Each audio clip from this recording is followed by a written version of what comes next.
I'm Emily, 35, and if you'd asked me a few years ago, I'd have told you my life was just about perfect. I was climbing the corporate ladder at a renowned company, making my way to a department manager position. It was during those long hours at work that I stumbled upon something unexpected, something that wasn't part of my meticulously planned career path. Love. His name was Jake, a colleague from a different department. He wasn't as high up on the career ladder as I was, but that never mattered to me. Our connection was instant, and before we knew it, our office romance blossomed into something deeper, leading us down the aisle. The company we worked for was supportive. After all, it wasn't a secret affair, but a serious relationship that everyone could see was genuine. We were happy, living in a beautiful, spacious house that we bought together. It was more than a home. It was a symbol of our future, of the family we dreamed of starting.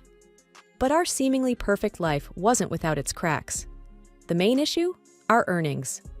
I always earned more than Jake, and while it never bothered me, it was a thorn in his side. One chilly evening, as we sat in our living room, Jake brought it up yet again. Does it ever get to you? The whole money thing? He asked, his gaze fixed on the dancing flames in the fireplace. No, Jake, it really doesn't. I love you, not your paycheck. We're in this together, remember? I replied, trying to reassure him. He let out a long sigh. I just feel like I should be the one bringing in more, you know? It's not traditional. I reached for his hand, giving it a gentle squeeze. We're not a traditional couple, Jake. We make our own rules. We're happy, aren't we? He nodded, but his eyes didn't mirror the conviction in his voice. The topic was a recurring one, resurfacing every now and then, each time leaving a faint but lingering unease in the air. Life has a way of throwing you off course when you least expect it. That's exactly what happened to me, Emily, on a seemingly ordinary Tuesday. It was supposed to be a routine medical checkup, nothing more. I sat there in the sterile doctor's office, fidgeting with the hem of my shirt, waiting for the usual all clear. Instead, what I got was a jolt that turned my world upside down. The doctor, a kind-faced woman in her 50s, had a serious look as she delivered the news. Emily, I'm sorry to tell you this, but you have cancer, she said gently. For a moment, everything stood still. The word cancer echoed in my head like a dreadful bell. Fear, disbelief, a sense of unreality washed over me. What? Are you sure? I managed to stammer, feeling my heart pounding in my chest. The doctor nodded, her expression empathetic. I understand this is a lot to take in. We need to discuss your treatment options. Her voice faded into the background as I grappled with the shock. Cancer? Me? It didn't make sense. I was healthy, or so I thought. When I left the doctor's office, I felt like I was in a daze. The world seemed to go on around me, but I was stuck in that moment of devastating revelation. I called Jake as soon as I could. He answered after a few rings. Hey Em, how did the checkup go? His voice was casual, expecting routine news. Jake, it's not good, I said, my voice shaky. What's wrong? Talk to me, Em, he replied, his tone shifting to concern. I took a deep breath, trying to steady myself. It's cancer, Jakey. I have cancer. There was a heavy silence on the other end. Then, oh God, Em, I'm so sorry. Are you okay? Where are you? I'm still at the clinic. I'm not okay, Jakey. I'm scared, I admitted, feeling a lump forming in my throat. I'll come right over. We'll face this together, Em. You're not alone, he said firmly. Hearing his words, a small flicker of hope ignited within me. Maybe, just maybe, we could get through this nightmare together. The following days were a blur of appointments, tests, and consultations. I started my treatment, which included chemotherapy. It was exhausting, both physically and emotionally. Jake was supportive at first, accompanying me to my sessions, holding my hand, trying to be strong for both of us. But as the treatments took a toll on me, I noticed a change in Jake. His visits became less frequent, his reassurances felt more forced. Whenever I asked him why he couldn't come, he always had the same excuse. Work is just crazy right now, Em. I'm so tired by the end of the day, he'd say over the phone.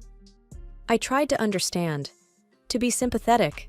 After all, he was dealing with this in his own way, too. But deep down, I couldn't shake off the feeling of growing distance. the creeping sense of loneliness that started to envelop me. In those moments of solitude and struggle, I found an unexpected source of strength. My parents and my best friend, Lisa. They were my rocks, calling me daily, visiting me whenever they could, offering words of encouragement and love. While I was trying to adjust to my new reality in the hospital, undergoing treatment and dealing with the side effects, life outside continued. I missed our home, the comfort of our bed, the little rituals Jake and I had. Despite his decreasing visits, I clung to the hope that we were still a team. One day, Lisa came to visit. She brought some magazines, my favorite snacks, and a sense of normalcy that I craved. But there was something off about her. She seemed uneasy. "Hey, what's up? You seem a bit distracted," I said, trying to read her expression. Lisa hesitated before speaking. "Emily, I don't want to worry you, but something strange happened the other day." My heart skipped a beat. "What happened?" "Well, I was walking past your house, and I heard laughter. Loud, female laughter. It sounded like there was a party or something," she said cautiously. A cold shiver ran down my spine. "A party? But Jake didn't mention anything. Maybe he had friends over." Lisa bit her lip, looking uncomfortable. "I don't know, Emily. It just felt weird. And I haven't seen Jake around much lately. I'm worried there might be someone else." Her words hit me like a ton of bricks. I didn't want to believe it, but the seeds of doubt were planted. Was Jake seeing someone else while I was stuck here, fighting for my life?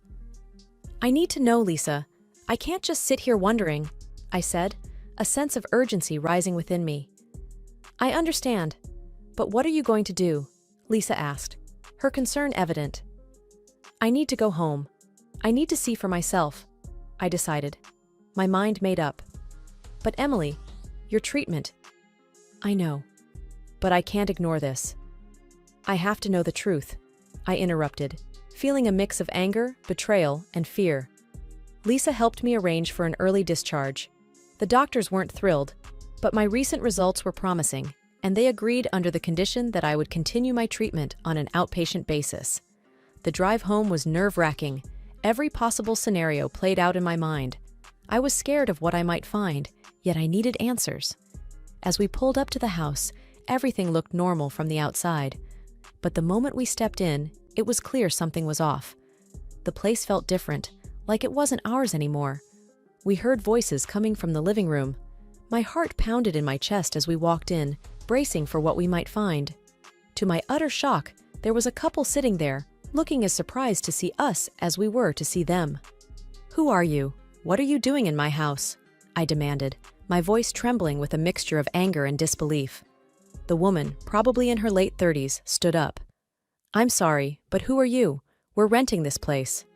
"Renting? This is my house. I live here with my husband, Jake," I said, struggling to process her words. The man, who had been quiet until now, spoke up. "We've been here for a couple of weeks. We made a deal with Jake. He said the house was going to be sold, and we're interested in buying it." My world came crashing down at that moment. Not only was there another woman in my house, but now I was being told that my husband, the man I trusted, was planning to sell our home without my knowledge. I felt like I was in a nightmare, one that I couldn't wake up from. As I stood in the living room of what was once a symbol of our shared dreams, the couple who had unwittingly walked into this mess looked at me with a mix of confusion and pity. They introduced themselves as Mark and Sandra, clearly uncomfortable but trying to be polite. I could hardly focus on their words. My mind was in turmoil. "Please, can you call Jake? I need to speak to him," I said, my voice shaky but firm. Mark nodded, taking out his phone. "Of course, I have his number. He said to call if we needed anything." The wait for Jake to arrive was agonizing. My heart raced with a cocktail of emotions: anger, betrayal, disbelief. When he finally walked in, the look on his face was one of shock, but not the kind I expected. "Emily, what are you doing here? You should be in the hospital," he said, his voice tinged not with concern, but annoyance. His reaction only fueled my anger. "What am I doing here? Jake, what are you doing? Selling our house behind my back?" He had the audacity to look irritated. "I can explain, Emily. It's simple, really." "Explain?" Explain how you could betray me like this? My voice was rising despite my efforts to control it. Jake's expression hardened. Listen, Emily, you're sick. The cancer might not even go away. I have to think about my life too. I can't be tied down, waiting for whatever comes next. I felt like I had been slapped. His words were cruel, unrecognizable from the man I thought I knew. You're talking about selling our home, our life together, as if it's just a transaction. Is this really you, Jake? Disbelief and hurt were evident in my voice. He shrugged, a cold look in his eyes. It's practical, Emily. You're not going to make it, and I need the money to build my life. Besides, I would get this house anyway if you know. His words were like a knife twisting in my gut. The reality of his betrayal was worse than any suspicion I had harbored. I can't believe you, Jake. After everything, this is what it comes down to. Money and convenience? I was struggling to hold back tears. Jake seemed unfazed. Life goes on, Emily. Yours might not, but mine will. I need to think about my future. His brazenness left me speechless. I had imagined many scenarios, but nothing could have prepared me for the callousness I was witnessing. And you think you'll just get away with this? Selling our house? Leaving me with nothing while I'm fighting for my life? My voice trembled with a mixture of rage and pain.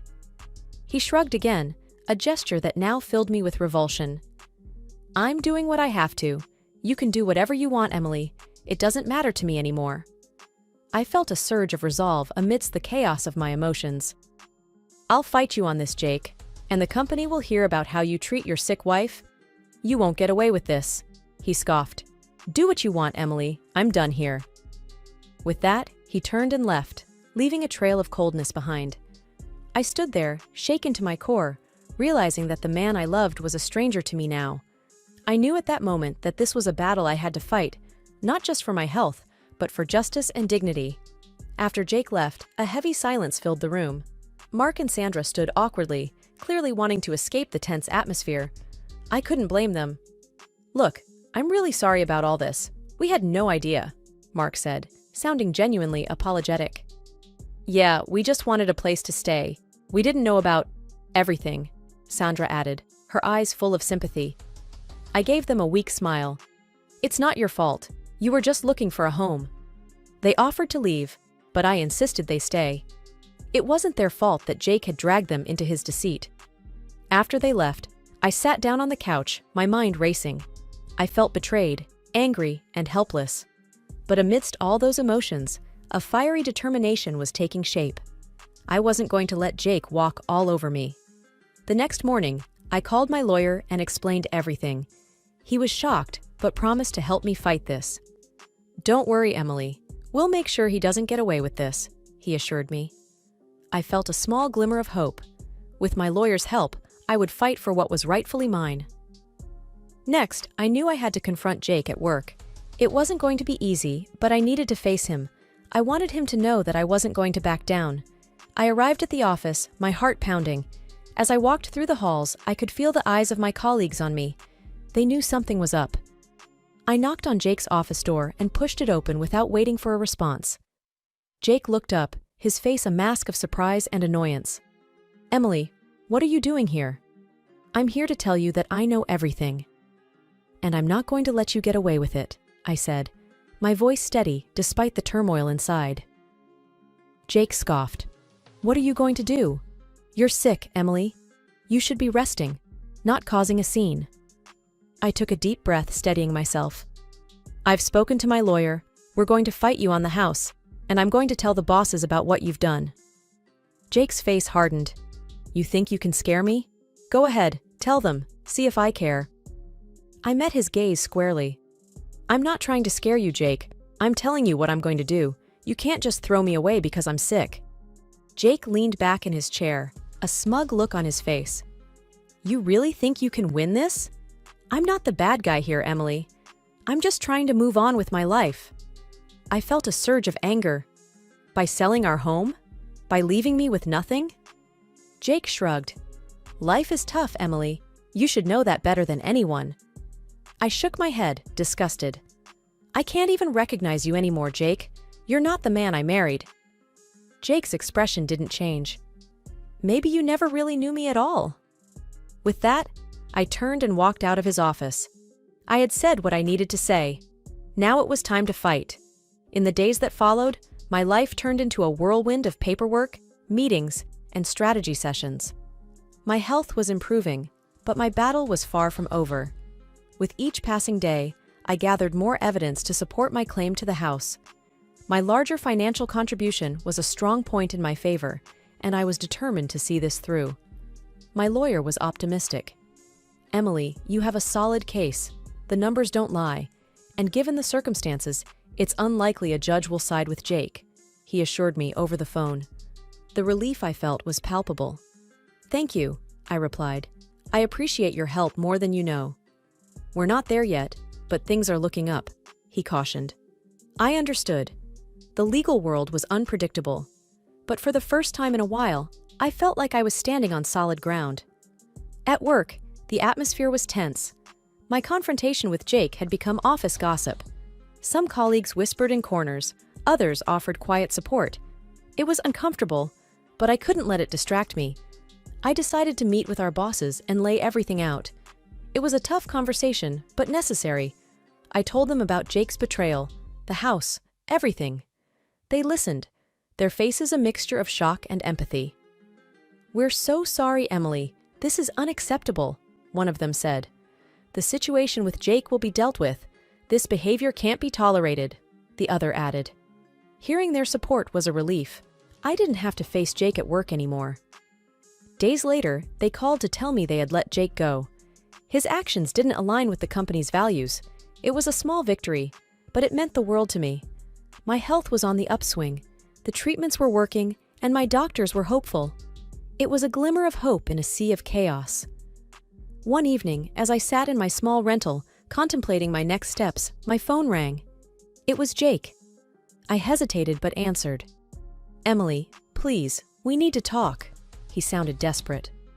"What's there to talk about, Jake?" I asked, my voice firm. "I was wrong. I've been fired. I'm sorry, Emily. I didn't think it would come to this," he said, almost pleading. I took a deep breath. "You hurt me, Jake. Deeply. I can't just forget that." "I know, I regret it. Can we find a way to settle this without going to court?" he asked, sounding beaten. After a short pause, I replied, "I will not back down. Never." There was silence on the other end. "I understand. I'll have my lawyer contact yours," he finally said. Jake's call didn't change anything. He had shown his true colors, and there was no going back. I was a different person now, stronger and more determined. After the dust settled with the house and my divorce, I found myself standing at the beginning of a new chapter. It was a strange feeling, like stepping into the unknown after a long, turbulent journey. My health was improving, but the road to full recovery was still ahead of me. One afternoon, I was at the clinic for a checkup. The waiting room was quiet, just the hum of the air conditioner filling the space. When the nurse called my name, I followed her to the examination room. Dr. Simmons, my oncologist, greeted me with a warm smile. "Good to see you, Emily. How are you feeling?" "Better, thank you," I replied, taking a seat. "That's what we like to hear," he said, going over my chart. "Your latest scans show improvement. The treatment is working." I exhaled a sigh of relief. "That's great news." "Yes, but remember, it's a long road. You need to take care of yourself," he reminded me. "I know, and I will," I assured him. He nodded, satisfied. "Good. We'll keep monitoring your progress." Leaving the clinic, I felt a mix of emotions. Hope, certainly, but also a sense of responsibility. This was my life, and I had to take charge of it. Back at work, I threw myself into my projects.